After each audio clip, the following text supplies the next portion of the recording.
Throughout history, religion has sparked countless debates and interpretations. While mainstream Christianity reveres Yahweh as the one true God, certain early Christian sects held a radically different belief. These groups argued that Yahweh was not the benevolent creator, but a malevolent being responsible for the world's suffering. This controversial perspective, rooted in Gnostic thought, challenges everything we know about Judeo-Christian theology. Let's uncover the mysteries behind this bold claim. And you shall know the truth, and the truth shall set you free. John 8:32. What if I told you the God of the Old Testament, Yahweh, might not be who we think he is? What if the figure millions worship as the Almighty Creator was actually something else? Something darker. A tyrant posing as God. A deceiver. This isn't just a wild theory or clickbait. I'm talking about contradictions, disturbing verses, and ancient texts that have been hidden, burned, or suppressed for over 1,000 years.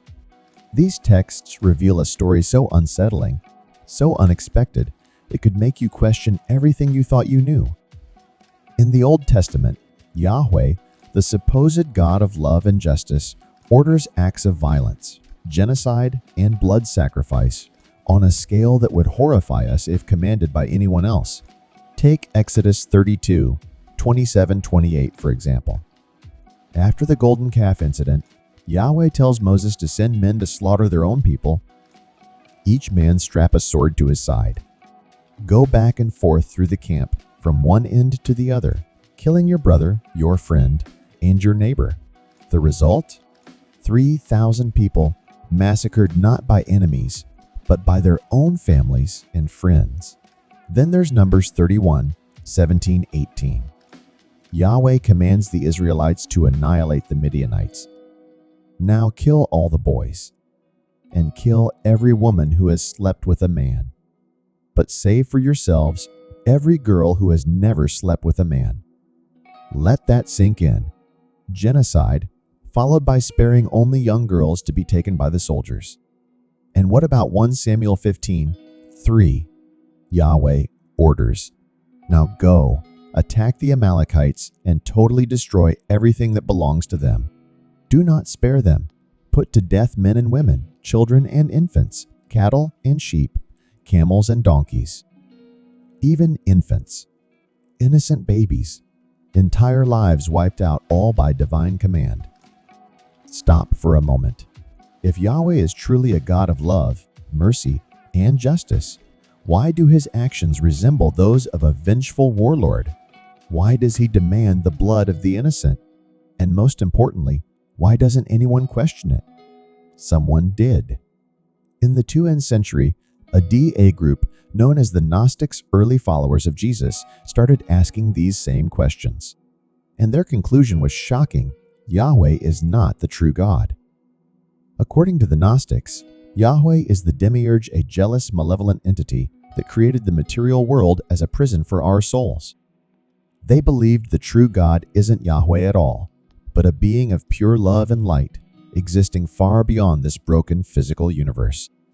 These ideas were revolutionary, heretical, and dangerous to the religious establishment of the time. As a result, the Gnostics' teachings were suppressed, their texts destroyed, and their voices silenced.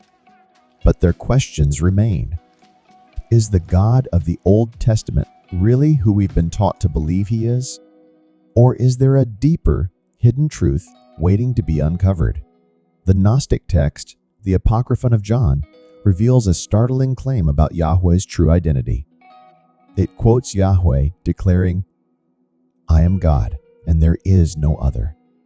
But to the Gnostics, this wasn't a proclamation of divinity, it was a lie, an act of arrogance.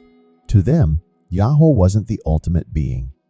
He was a fraud, a jailer, a tyrant masquerading as God to enslave humanity. And here's where it gets even more unsettling. Jesus himself may have hinted at this truth.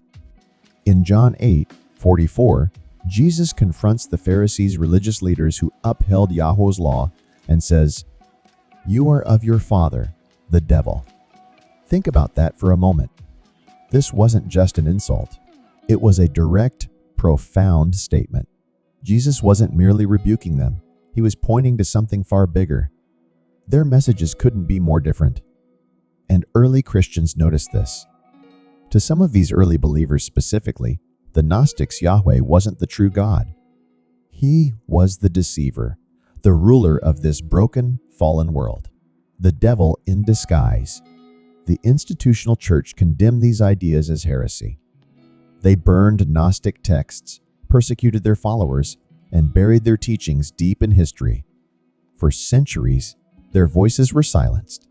But today, things have changed. Those hidden writings have resurfaced. The contradictions are impossible to ignore. If Yahweh's actions resemble those of a tyrant demanding blood, spreading fear, and punishing disobedience, then we must ask, is he truly God? Or is he something else entirely? Early Christians wrestled with this exact question. Their answers were so radical, so dangerous, that they were erased from mainstream history. But truth has a way of enduring. Now, in our time, the Gnostics' voices are being heard once again. Their texts, long buried, are out in the open, and the truths they reveal are more relevant than ever. There's a reason you may have never heard this before. It was suppressed, silenced, buried, literally. In the 2nd century, Christianity faced a massive divide. On one side stood the mainstream church, those who accepted Yahweh as the ultimate God and enshrined his laws as absolute truth. On the other side were the Gnostics, a daring, radical group who looked at Yahweh and said, "Wait a minute." They asked the uncomfortable questions. They challenged the narrative. And their answers shook the foundations of faith itself. Something doesn't add up. And what the Gnostics discovered was so explosive it threatened to shake the very foundations of religion. The Gnostics believed Yahweh, the God worshipped by millions, wasn't God at all. Instead, they claimed he was the demiurge, a flawed, arrogant being who created the material world, but not as a gift to humanity, as a prison. Let that sink in. The entire physical world we live in, every breath we take, every struggle we endure, every ounce of suffering isn't a divine blessing.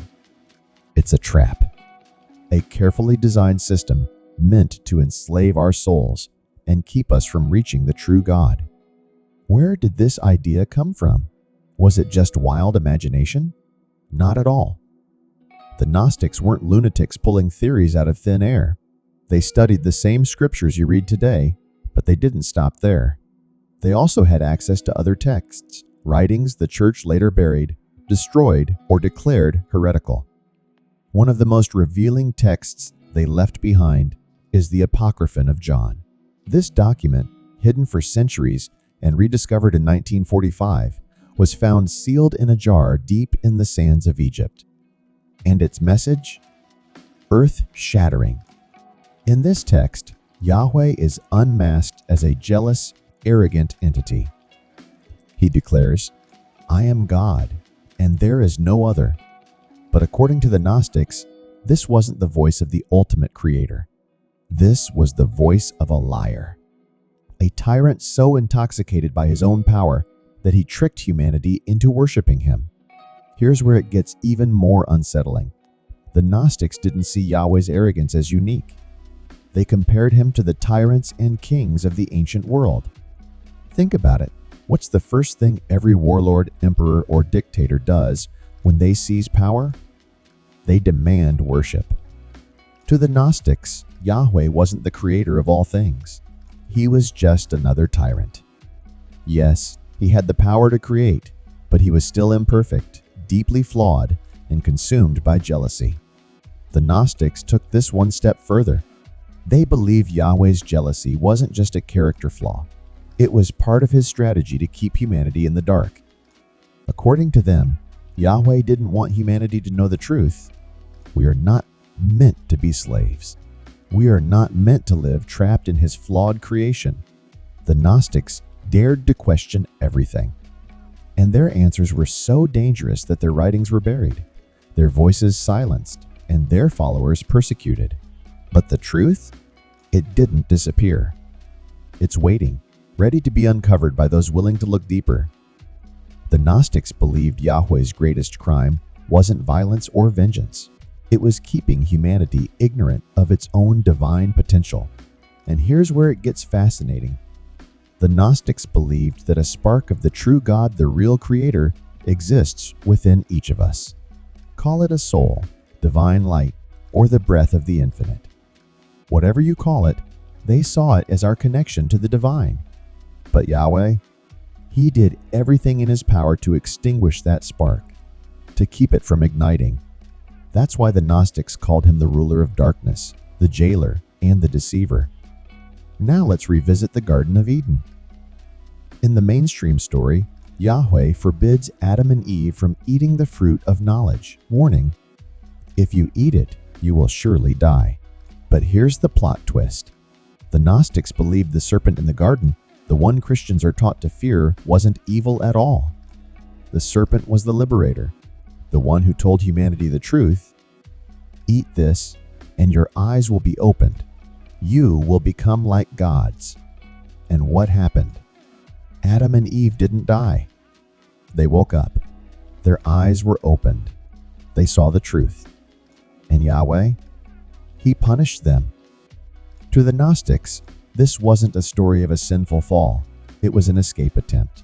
Humanity's first glimpse of the prison they were trapped in. It's no surprise the church wanted this interpretation buried. If Yahweh wasn't a loving creator, but a tyrant, then everything changes. Welcome to Blessovia Science TV, where we take you on an exhilarating journey through the cosmos and unravel the mysteries of science. We are excited to offer you the opportunity to become a valued member of our ever-growing community of cosmic enthusiasts and knowledge seekers. Exclusive access to cosmic content. As a member of Blessovia Science TV, you will gain exclusive access to a treasure trove of cosmic content, including documentaries, interviews with leading scientists, space missions updates, and awe-inspiring visualizations of the universe, live Q, and sessions with experts. Your membership will grant you the chance to participate in live Q and sessions with renowned scientists, astronomers, and space explorers. Get your burning questions answered by those who push the boundaries of human knowledge. Embark on a journey that spans the cosmos and join us in unraveling the secrets of the universe. Become a Blessovia Science TV member today, and together we will reach for the stars. Thanks for watching. Subscribe, like, and share. Don't forget to leave your comment.